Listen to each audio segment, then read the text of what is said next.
Hello and welcome. Thank you so much for attending tonight's event and showing your interest in learning more about revitalizing democracy.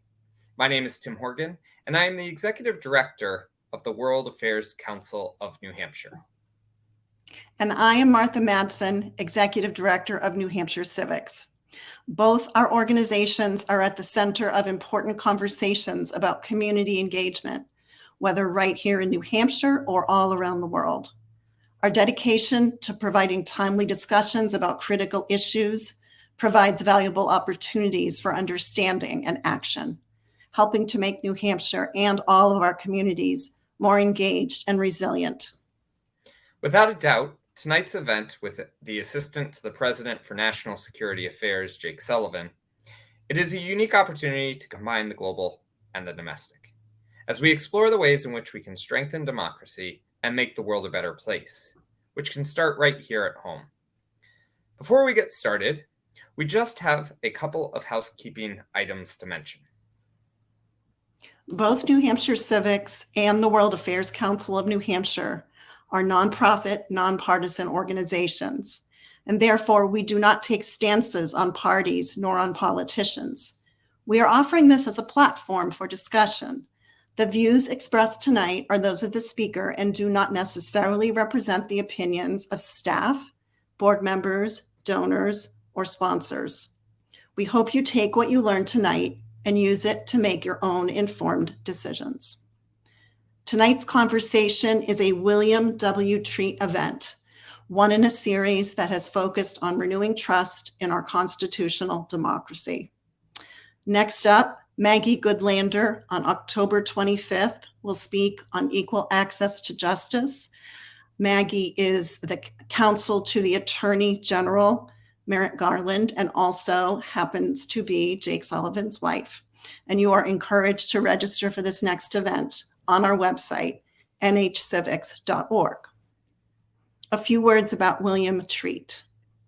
William W. Treat was a believer in the respectful exchange of ideas across party lines to advance the public good. He was an advocate for human rights, a diplomat, a New Hampshire probate judge, an author, and a banker. He served as a public delegate to the United Nations General Assembly. We are honored to host these lectures in his memory and to continue his legacy. We are also thankful for the many partners who made this event possible, including the Rudman Center at the UNH Franklin Pierce School of Law. As nonprofit organizations, we rely on the support of the community to ensure we are able to meet our important missions. If you enjoyed tonight's event, we encourage you to support both our organizations through a donation. More information can be found on each organization's website. It is because of supporters like you that we can bring these events to New Hampshire and beyond. In addition to financial support, it is critical that the community actively participates in these vital conversations. Your questions and insights inform the government and policymakers on the preferences of the American people. Therefore, we encourage you all to use the Q&A function in the Zoom webinar format to send us your questions. Do it early, do it often. We want to hear from you and get as many questions in tonight as we can. At this time, we would like to welcome tonight's moderator, Dr. Melinda Negron-Gonzales. Dr. Negron-Gonzales is the chair of the Department of Security Studies and the founding program director of the Global Conflict and Human Security Master's Program at the University of New Hampshire at Manchester, where she has taught since 2008. In addition, she is a board member of the World Affairs Council of New Hampshire, having moderated and presented multiple times for the organization. Thank you, Dr. Negron-Gonzales, for joining us today. Our guest this evening is Jake Sullivan, the Assistant to the President for National Security Affairs, otherwise known as the National Security Advisor. In the interest of time, I will give you just a few highlights from his highly esteemed career. In the Obama and Biden administration, Sullivan served as deputy assistant to the president and national security advisor to then Vice President Biden. He was also director of the policy planning staff at the Department of State and deputy chief of staff to Secretary of State Hillary Clinton. During his time in government, among other things, Sullivan was a lead negotiator in the initial talks that led to the Iran nuclear deal. In the years following his service in the Obama-Biden administration, Sullivan was a senior fellow at the Carnegie Endowment for International Peace, where he helped conceive and design a bipartisan task force project on a foreign policy for the middle class. He also held teaching posts at Yale Law School, Dartmouth College, and at my university, University of New Hampshire. I'm sure that was the highlight of his career. Today, of course, he serves as President Biden's national security advisor. Welcome, Jake Sullivan. We're absolutely thrilled to have you. So, to all of those tuning in, you will have an opportunity to join the discussion shortly. For about the next 20 minutes or so, I'll get the discussion going, and then we'll open it to questions from the audience. And you can participate by using the Q&A function in Zoom to submit your questions for Jake Sullivan. So I would like to begin with a focus on global democracy, because the title of this discussion is Revitalizing Democracy at Home and Abroad. And the reason we're talking about revitalizing democracy is because we've recently seen a decline in democratic governance in many countries. So for those in the audience who may not know, researchers in the US and around the world have been tracking and measuring democracy globally for decades. We have a lot of data.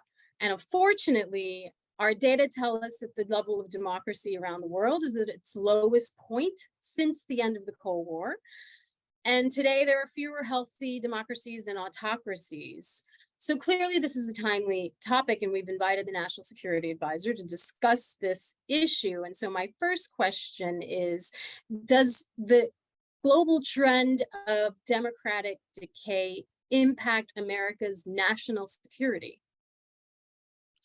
Well, first of all, Melinda, thank you for giving me the opportunity to be here today. And I want to thank the World Affairs Council of New Hampshire and all the sponsors, proud to have been associated with the University of New Hampshire and with the Dickey Center at Dartmouth, which is another one of the sponsors for this event.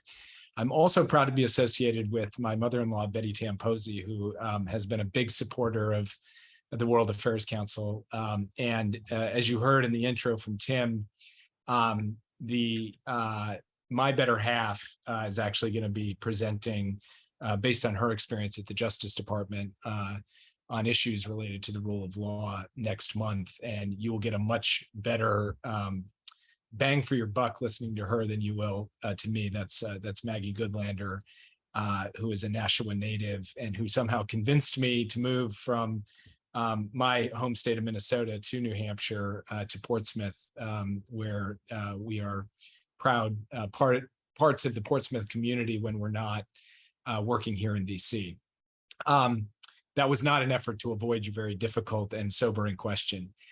First, the answer is unequivocally yes, it does matter that we have democratic backsliding around the world, and it matters on three levels. The first level is just the cold, hard, sober, self-interested fact that like-minded democracies make for better, more capable, more stable partners working towards a common vision in the world, a world of greater justice and equality, a world of collective problem solving on everything from climate change to nuclear nonproliferation. And when there are fewer democracies, there are fewer effective partners towards that end.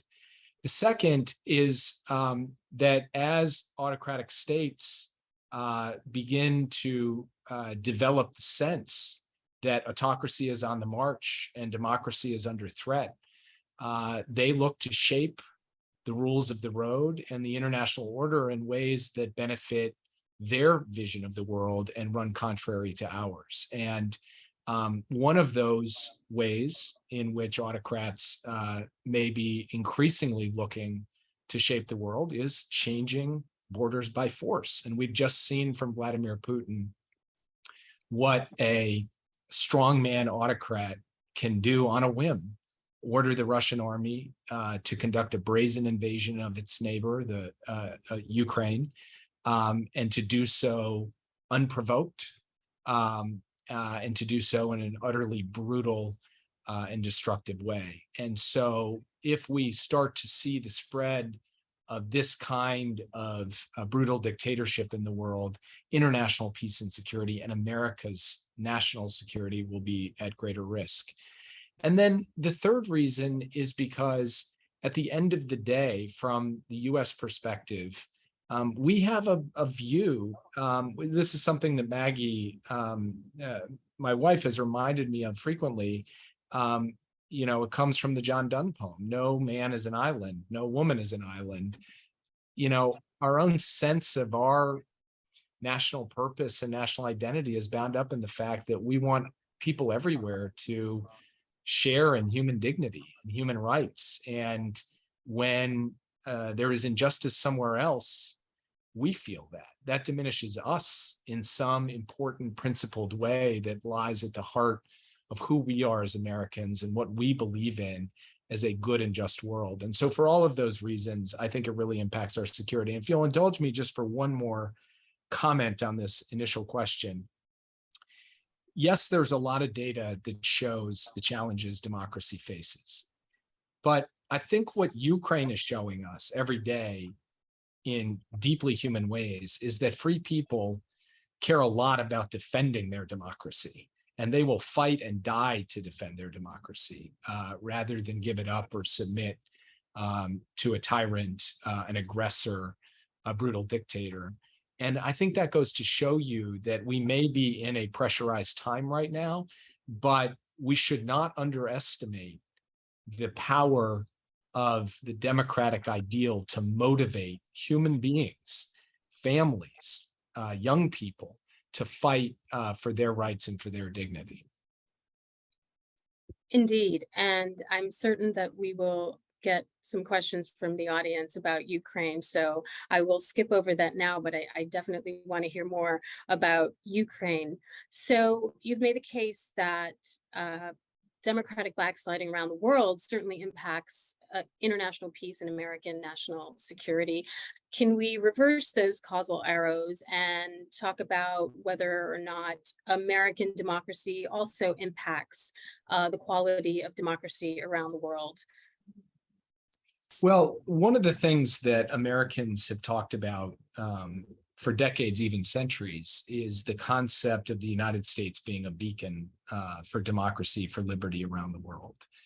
Ronald Reagan put it in particularly evocative terms when he talked about the notion of a shining city on a hill. And when that shining city loses some of its luster, when there are questions about our national commitment to democratic institutions and democratic values, it certainly has an impact on our capacity to influence and our capacity to inspire others around the world.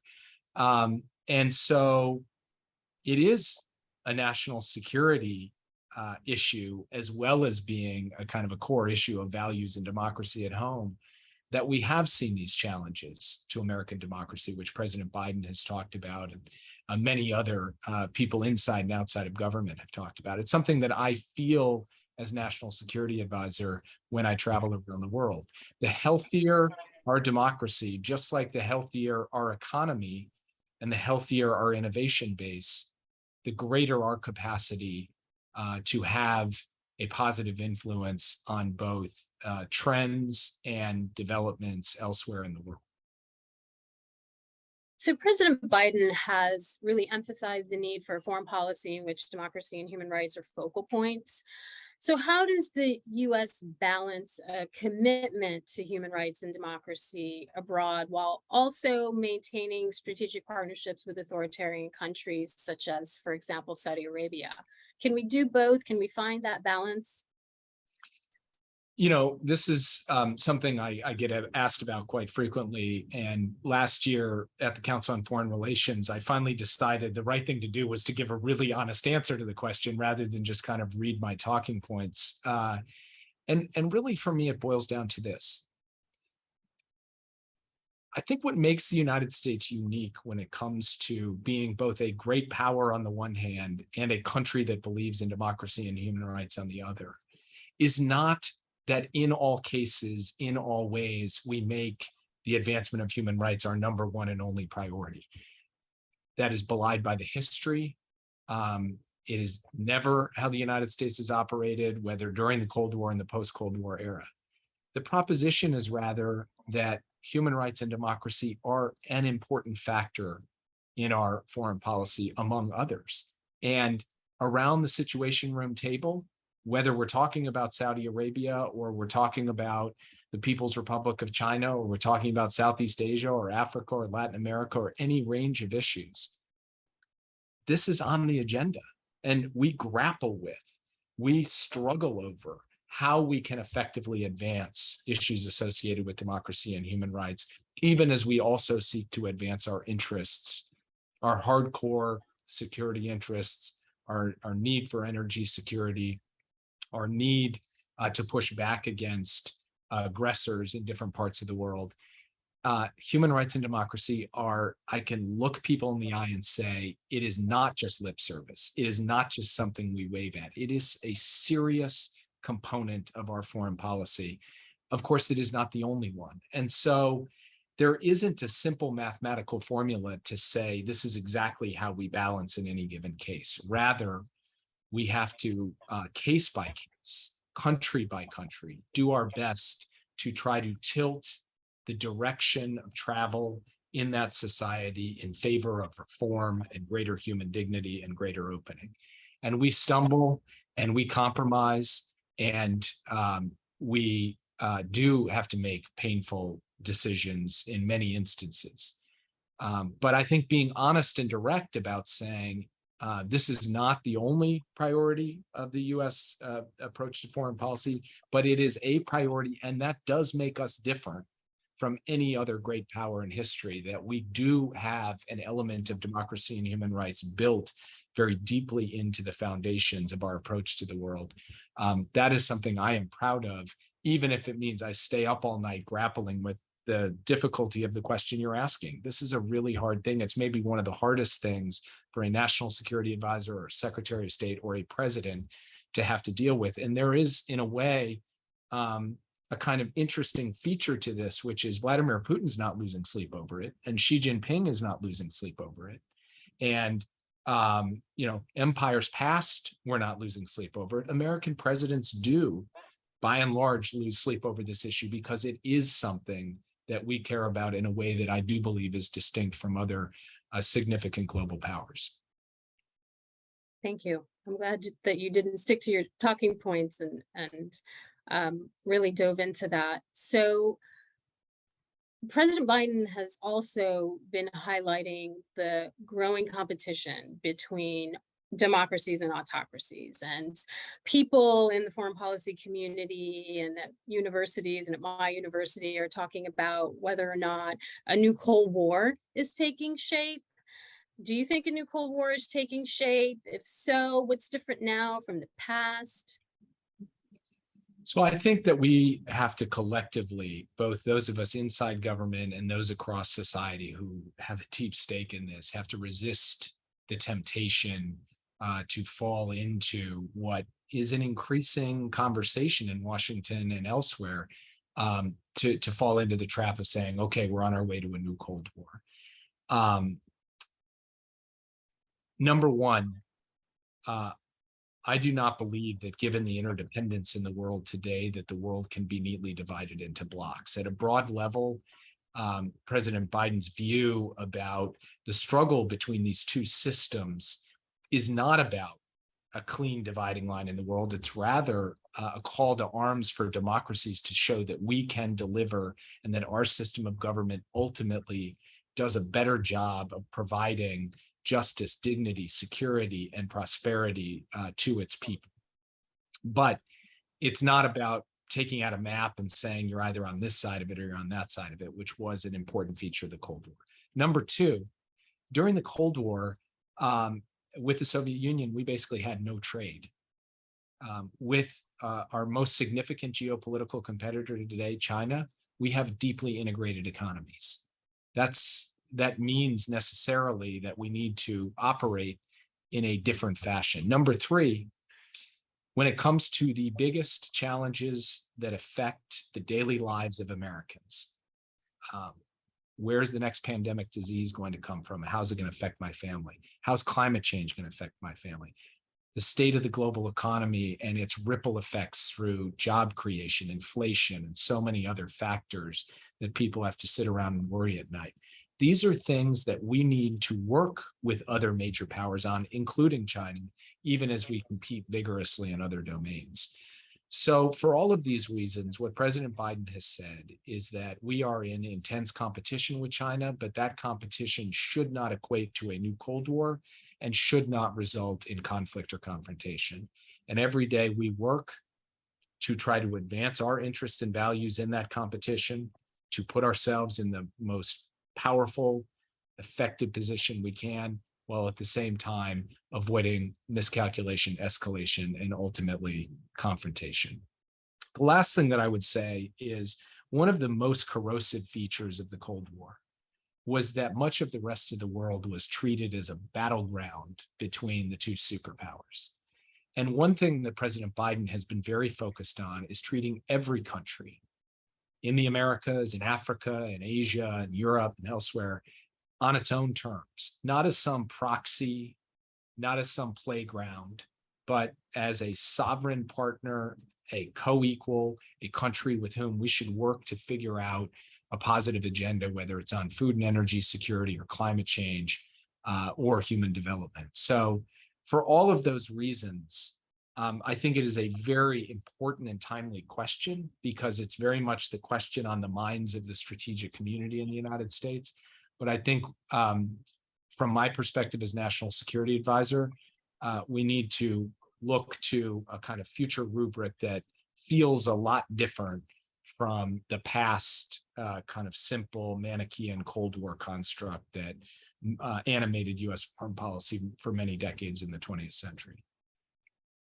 Indeed, as we live in this multipolar environment, it will be interesting to see how all of these things play out and how they differ from prior decades. So I would like to now pivot to the audience because I see that we have a lot of questions coming in. So thank you for answering those questions, and you've given us a lot to think about. I know we'll get some questions on China and Russia, and I see one here actually. So folks tuning in, if you would like to submit your question, please do so through the Q&A function at the bottom of your screen. And I thank you in advance for keeping your questions brief. Okay, so here's the first question from the audience. Should the US more directly counter increased Russian and Chinese expansionism? If so, how?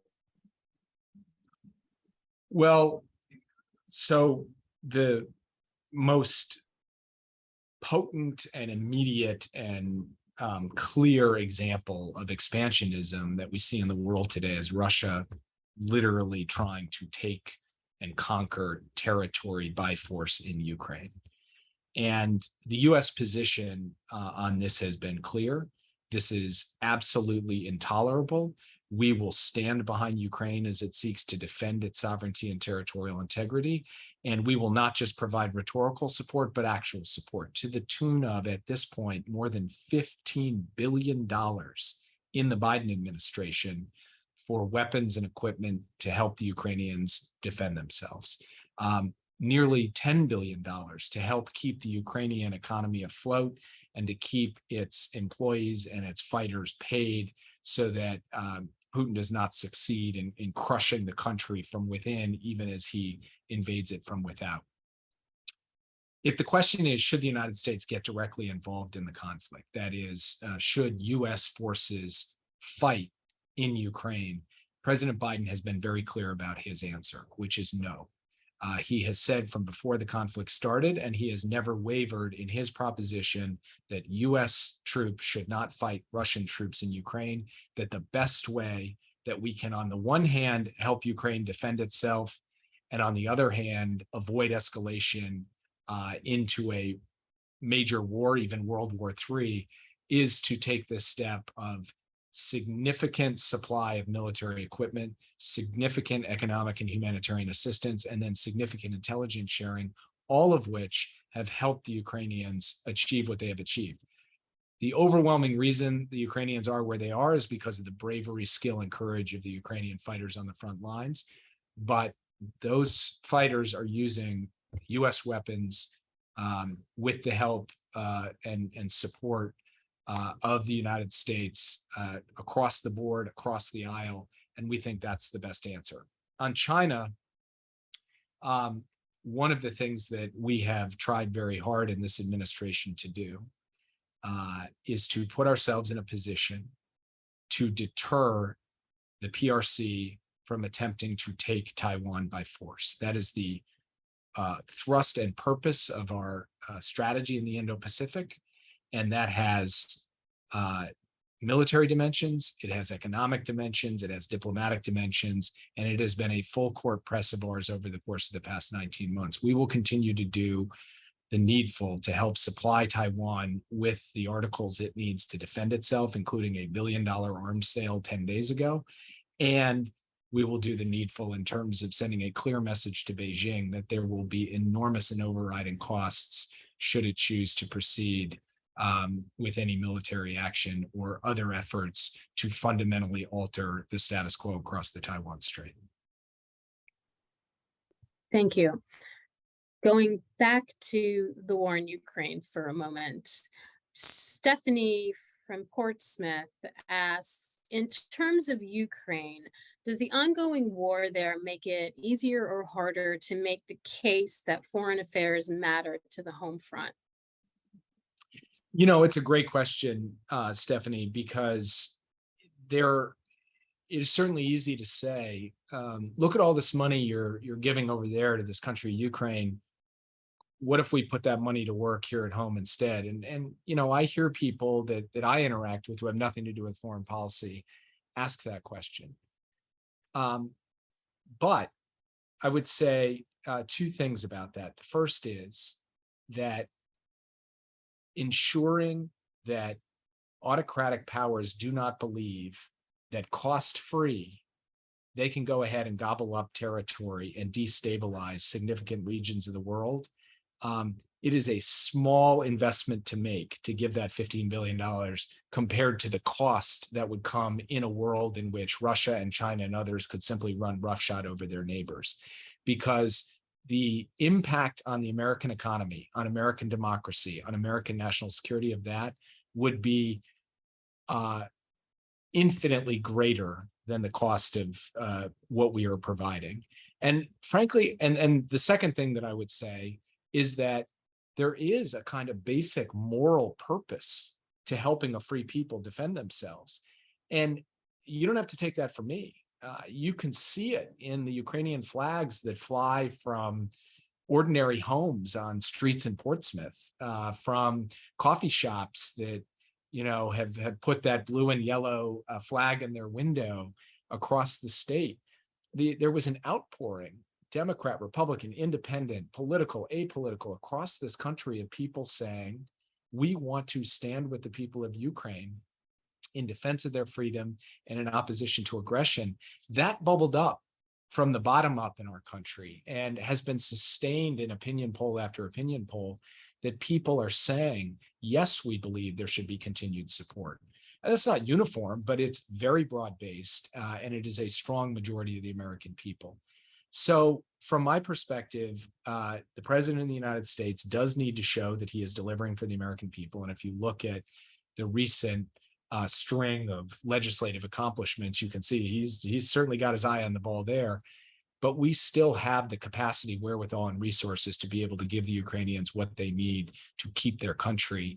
And that redounds to our benefit in ways big and small, and it will echo through the years.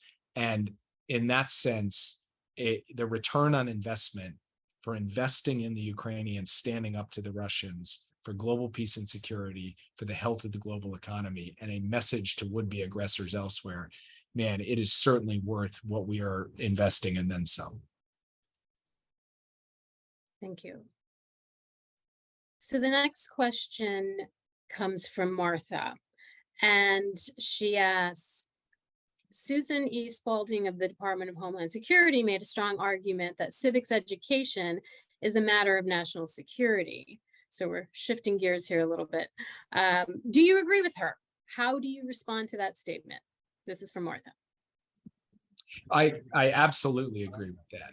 Let me start by saying that social cohesion in this country, people, disagreeing about politics and having different religious, but fundamentally coming together around the idea of America, what we are as a country, what we believe in, what we represent, our Constitution, our Declaration of Independence, our history, our failures and shortcomings, and our need to constantly try to improve and self-correct through the arc of history. This kind of cohesion, this kind of consensus around who we are as a country and what our purpose is, even as we disagree about every policy issue under the sun, and even as we come from many different walks of life and many different backgrounds. This is, from my perspective, a reservoir of American strength that makes us a more secure country, a more powerful country, a more influential and inspiring country. And it goes back to what I was saying before about the health of our democracy. And I think civics education, teaching people young and old about the basics without any spin on the ball, just what the basic elements of our government are and our history are, can help contribute to that cohesion, can help refresh an idea, a sense of common purpose. And I think that that is incredibly important. I also believe that a more informed population, in terms of its relationship to its government, makes for a better, more healthy democracy, because that population can hold its democratic leaders more accountable. And so that is another reason why I think there is a national security dimension to civics education.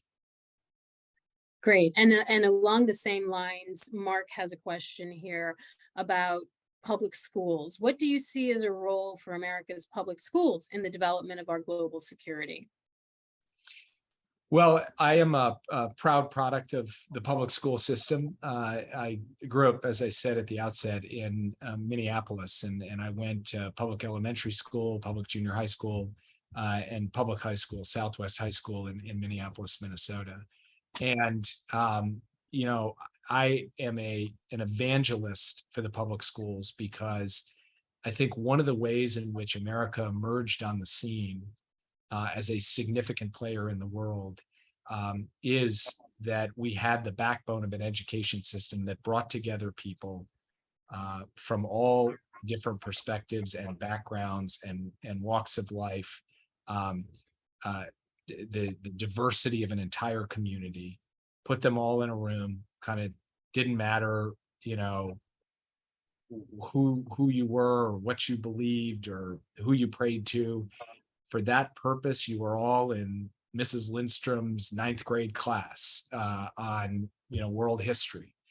And I think that is a very powerful way to help drive the sense of common vision and common purpose that I think too often today is getting pulled apart, getting frayed at. I also think it's an ingenious idea that, in many parts of the world, a good, strong, solid foundation of public education is not available to a lot of people. It can be the great equalizer in the United States in giving equality of opportunity to people. Now, I recognize that that has always been an ideal that's never been lived up to. But for me, that's only about improving what the offerings of the public schools are, not moving off of that concept altogether. All of that being said, of course, public schools are under enormous pressure because there are these massive differences and disparities between public school education, depending on geography, depending on the nature of resources being put into them, and so many other things. And I think the solution to that is to, back to basis, reinforce and reinvigorate our public school system as a great national asset. Great, thank you. Another question. And this one's from a student about what students can do to help in efforts to revitalize democracy now and moving forward, at home, abroad. This is from Quinn at UNH Law. I think the single biggest thing that students can do is participate in every aspect of our democracy. And that goes from participating in the political process, go volunteer for a candidate, go door knock, go to a rally, go hold up a sign, to participating in the elements of our democratic and civic life that help strengthen our underlying democratic institutions, working for advocacy groups on issues that you're passionate about, marching on behalf of a cause or an idea or a law or an outrage that motivates you. But most of all, get out there and do it. And I think that is the number one argument that I would make to young people in terms of strengthening our democracy, because the more that young people are tuned in, the more that students are playing a role in our democracy, active role day by day, the better off we'll be, because frankly, it is this generation, this younger generation, that is as tolerant, as innovative, as humane as any generation we've had in this country. And so the more that your voices are being heard, the better off the outcomes are going to be. And frankly, the easiest way to not get your way in a democracy is to not show up. And so being there and having your voice heard and your voice counted is the single most important thing that I think students and young people can do with respect to injecting greater health and vitality into our democracy. Absolutely. So Diane has a question about Afghanistan. So we're switching gears again and would like to know, what is the administration doing to help get our remaining Afghan allies out of Afghanistan? Does the administration support the Afghan Reconciliation Act? So when President Biden made the decision to end the war in Afghanistan last year and to pull our remaining forces out on August 31st, just over a year ago, he told the American people that our efforts to continue to bring to the United States and to bring out of Afghanistan our Afghan allies would not stop on that day. And they have not stopped. In fact, we have worked out a system in which flights continue to leave the airport in Kabul with special immigrant visa holders, prominent members of Afghan civil society, and others who played prominent roles in supporting the American effort in Afghanistan over the last 20 years. We are continuing to do that on a regular basis, and that commitment has no end date. We will keep doing that month on month, year on year, and hold the Taliban accountable to the commitments that it made to allow for the free passage of those people to whom we are granting these visas and trying to get to the United States. We have at this point resettled in the United States more than 90,000 Afghans who are now living in communities across our country and who now have the chance to live a life in the United States and to get some small measure of repayment for the service and sacrifice they made on behalf of the United States during those 20 years. And we will continue to do that as we go forward. One of the other things that we have advocated for is that we, in fact, get the adjustments in our law necessary so that these Afghans can get all of the benefits that they deserve, and so that there are not bureaucratic impediments or red tape to their living their lives to the fullest while they are here. And we're working with the Congress to try to make that happen as soon as possible. We've had some near misses because there's a mixed amount of support on Capitol Hill, but we believe we will ultimately get this done. So a follow-up on Afghanistan. So what can the U.S. do to help the people who are still there and cannot come to the U.S. or some other safe democratic country? What tools does the U.S. have to aid people in countries like Afghanistan, and more specifically to help promote good governance, if not democracy and human rights, to promote good governance in places like Afghanistan? Well, first, since we've left, the United States has invested billions of dollars in just trying to improve the basic livelihoods of the Afghan people, ensure that they have access to food and medicine, and to avoid the possibility that was very much feared in the months that followed our withdrawal about deep famine or widespread epidemics and disease and death. And I think we have made substantial progress in that regard, although life is very difficult and there still is acute food insecurity, health and malnutrition issues that we need to work on. Secondly, we are going to continue to hold the Taliban accountable for the fact that they are repressing their population, they are oppressing their women, the women of Afghanistan, and so much else that does not live up to the basic standards of human decency, human dignity, and human rights that we care about. That includes the continued application of sanctions, the fact that we have not recognized the Taliban as the legitimate government of Afghanistan, and that we have rallied the international community through the United Nations and other vehicles to continue to press them to make the kinds of reforms that you're talking about. But Afghanistan, like a number of other countries around the world, do continue to pursue these illiberal policies, and we have to acknowledge the limitations of the various tools available to us to be able to bring about the kinds of outcomes that we would be looking for. That is true in Afghanistan. It is true in many other countries where we do our best through a combination of work with other countries, through the tools that we have that are economic in nature, some are coercive in nature, and slowly, steadily, we try to bring about positive change in these countries while recognizing the limitations that we face. Indeed. The next question is along the same lines, comes from Caleb, a postdoc at Dartmouth. Do you feel that our national security strategy over the past 20 years, particularly vis-a-vis Iraq and Afghanistan, taught us any lessons that are applicable to an emerging era of great power competition today, notably with respect to China and or Russia? Well, it's a great question because obviously the geopolitical landscape has changed a lot in the last 20 years. We went from a national security enterprise built fundamentally around counterterrorism into a world in which some of the most acute threats we face come from aggressive state actors.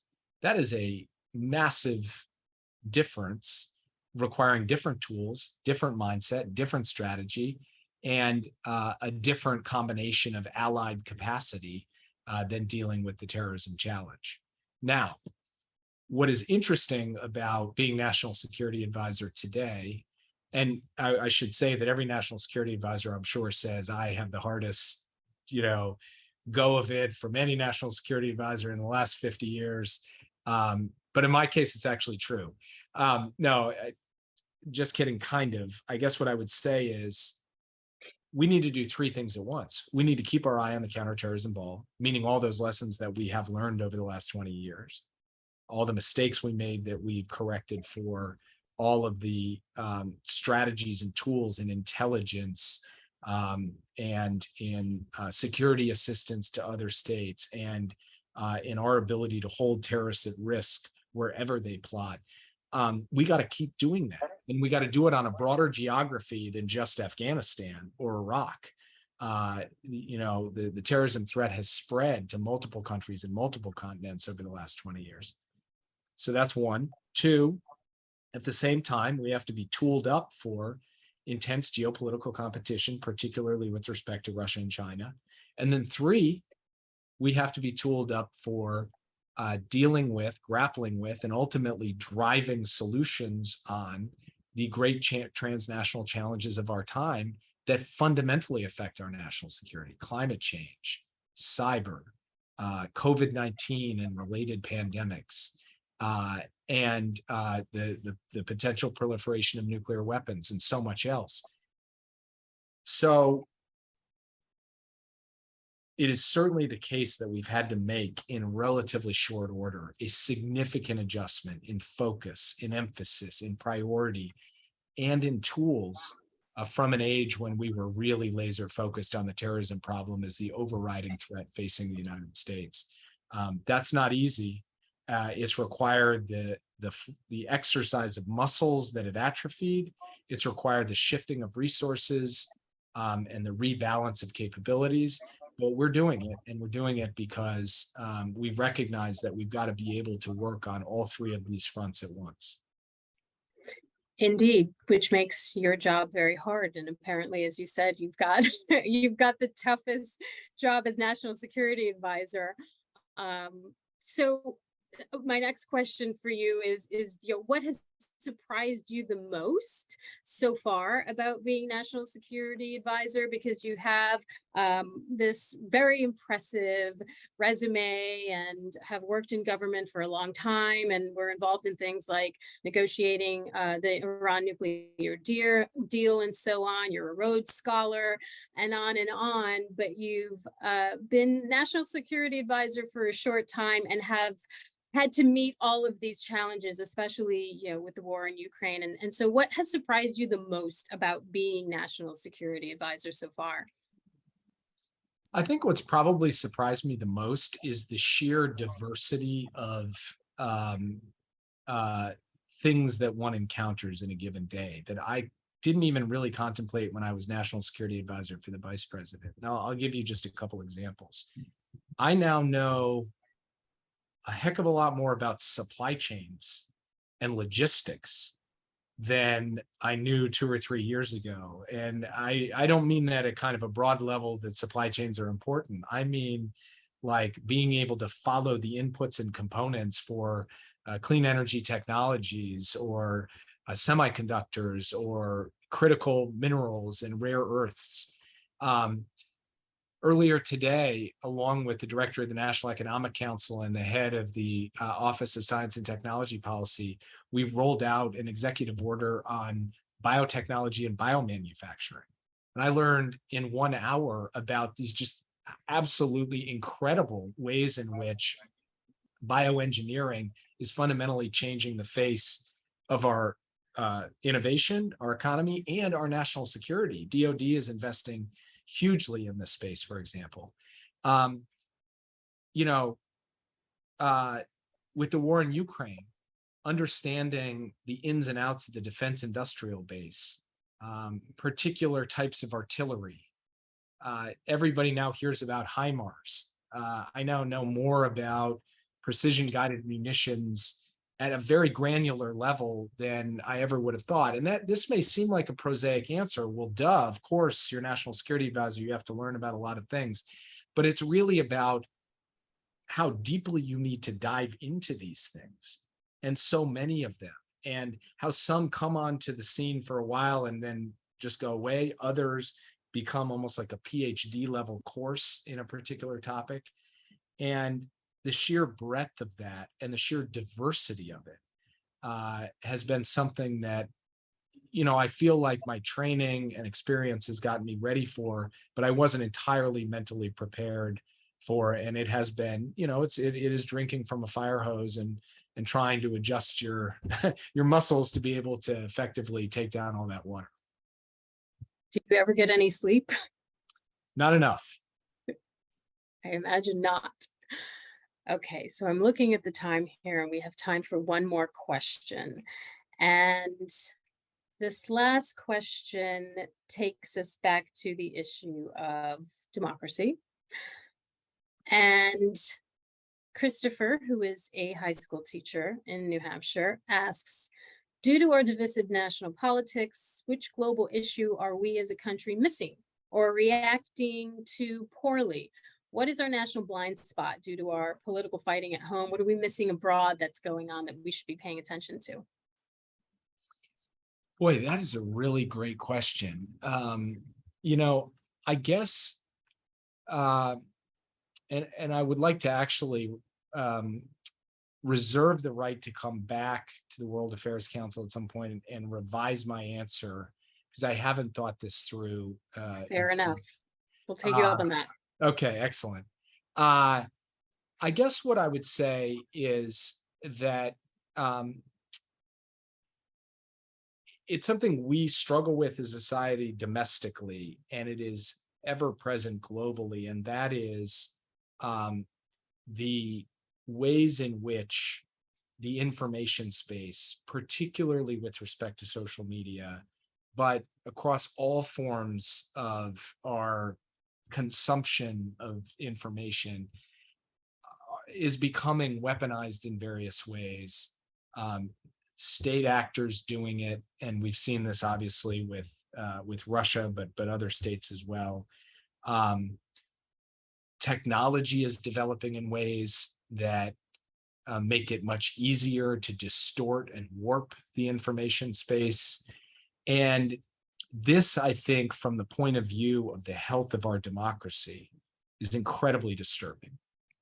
And I think if we collectively understood and focused on the scope and nature of this challenge, and then work together in good faith to try to address it, I think this is an area where American ingenuity in taking on a problem that has emerged just in the last few years in a really acute way, where we could solve it. But as a matter of fact, the capacity of algorithms and big data and vertically integrated propaganda machinery combined with these technological tools can shape the world, of the information world around us.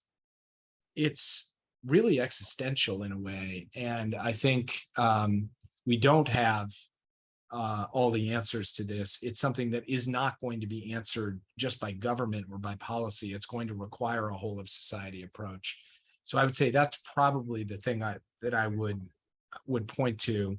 But like I said, that's me groping at an answer now, having not really thought about what is an incredibly thoughtful question. Thank you. So we'll take you up on that. To be continued. The discussion will continue at some later time. Thank you all to those who submitted questions, and a very big thank you to you, Jake, for taking the time out of your busy schedule to speak with us and answer our questions. Tomorrow, a little fun fact for all of you, is actually the International Day of Democracy. So I wish you all a happy day of democracy, and I hope you all have a great evening. Thank you again.